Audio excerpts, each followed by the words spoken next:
Hello dear parents, welcome back to my channel parenting and education. आज की video उन parents के लिए है जो पेरेंट्स फर्स्ट टाइम केंद्रीय विद्यालय का फॉर्म भर रहे हैं। बहुत से पेरेंट्स को पता ही नहीं कि केंद्रीय विद्यालय के ऑनलाइन रजिस्ट्रेशन प्रोसेस स्टार्ट हो चुकी है और एंड डेट कब तक है। सो आज का वीडियो कंप्लीट पेरेंट गाइड रहने वाला है। उस पर मैं सारे इंपॉर्टेंट्स पॉइंट कवर करूँगी। इंपॉर्टेंट डेट्स क्या है, एलिजिबिलिटी क्या है, क्या क्या डॉक्यूमेंट्स लगते हैं, ऑनलाइन प्रोसेस क्या होता है, सिलेक्शन क्राइटेरिया क्या होता है, इसके बारे में मैं संपूर्ण A to Z जानकारी आपको इसी वीडियो में मिल जाएंगी। तो इस वीडियो को एंड तक प्लीज़ देखते रहिए। और अगर आपको मेरा वीडियो इन्फॉर्मेटिव अच्छा लगता है, आपको थोड़ी सी भी जानकारी मिलती है, तो प्लीज़ वीडियो को लाइक करके अपने फ्रेंड्स और फैमिली में भी शेयर कर दीजिए। प्लीज़ चैनल को सब्सक्राइब कर दीजिए ताकि आने वाले वीडियो की नोटिफिकेशन सबसे पहले आपको मिल जाएंगी।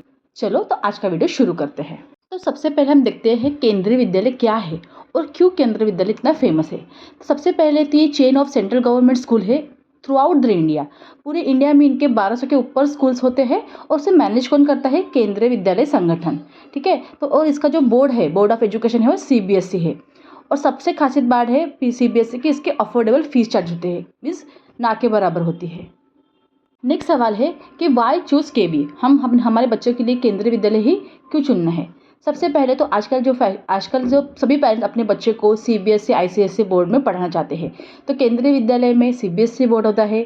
उसके सारे जो है प्राइवेटाइज गवर्नमेंट एम्प्लॉयज़ होते हैं, अच्छे पढ़े लिखे, उनके जो क्वालिफिकेशन है वो हाईली एजुकेटेड होते हैं। KB स्कूल की फ़ी भी बहुत कम होता है, मीन्स कॉमन पेरेंट्स भी ये फ़ी अफोर्ड कर सकते हैं। और इनके जो टीचर्स है वो वेल ट्रेंड होते हैं और जो इनका इंफ्रास्ट्रक्चर है वो एक्सेलेंट हो जाता है। तीसरा पॉइंट है कि इनकी इंपॉर्टेंट डेट्स क्या है फॉर एकेडमिक ईयर 2025-26। तो इनका जो ऑफिशियल नोटिफिकेशन रिलीज़ हुआ था वो 5 मार्च को रिलीज़ हुआ था और एप्लीकेशन स्टार्ट हुई थी 7 मार्च से।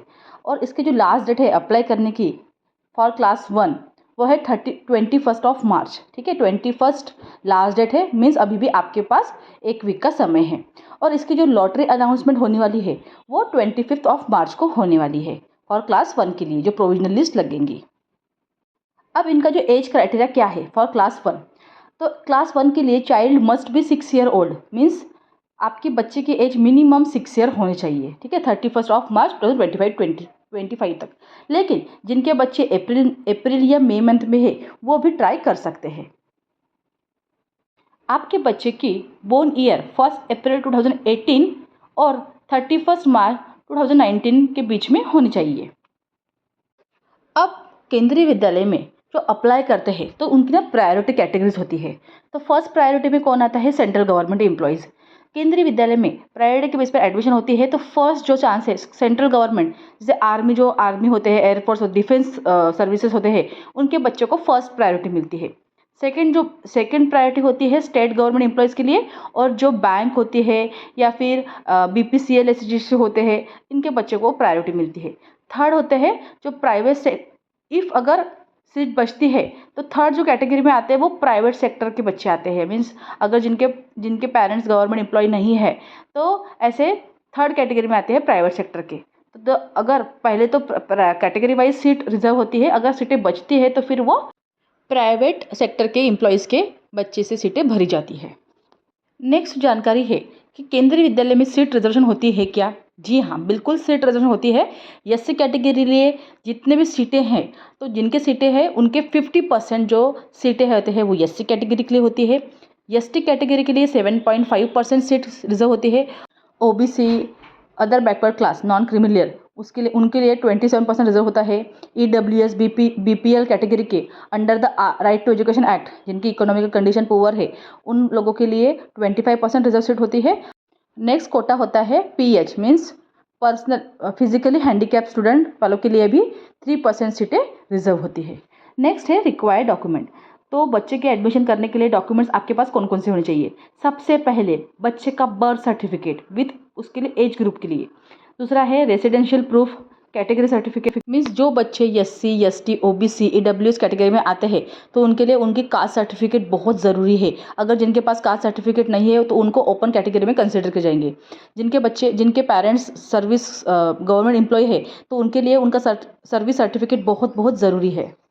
जो बच्चे फिजिकली डिसेबल कैटेगरी में आते हैं तो हैंडीकैप बच्चे के पास उनका हैंडीकैप परसेंटेज सर्टिफिकेट भी बहुत ज़रूरी है।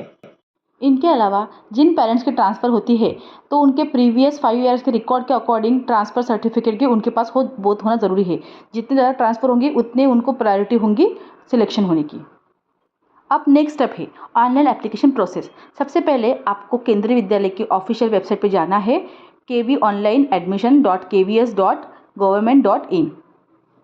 उसके बाद आपको क्लिक ऑन रजिस्टर बटन पर क्लिक करना है और आपका अकाउंट क्रिएट करना है। Fill in child and parents detail, फिर उनके बाद जो भी बच्चे और पेरेंट्स के डिटेल्स भरनी है वो आपको भर लेना है।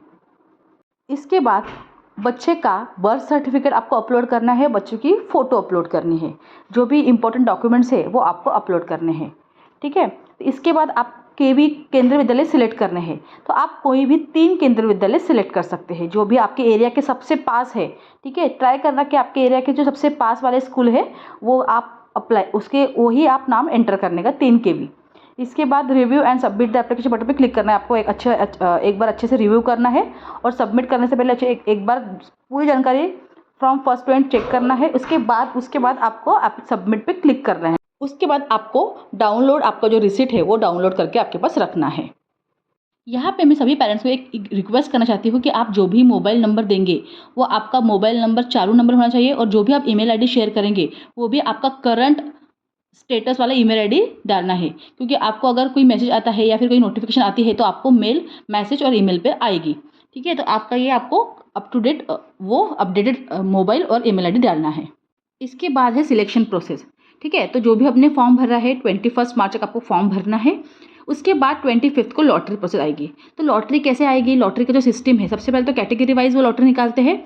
उसके बाद वो प्रायोरिटी लिस्ट, जैसे based on the government employ, priority 1 central government, priority 2 state government और थर्ड जो है पब्लिक सेक्टर, जो पब्लिक प्राइवेट जो है तो उनके लिए वो थर्ड कैटेगरी में उनके नाम लॉटरी अनाउंस होती है।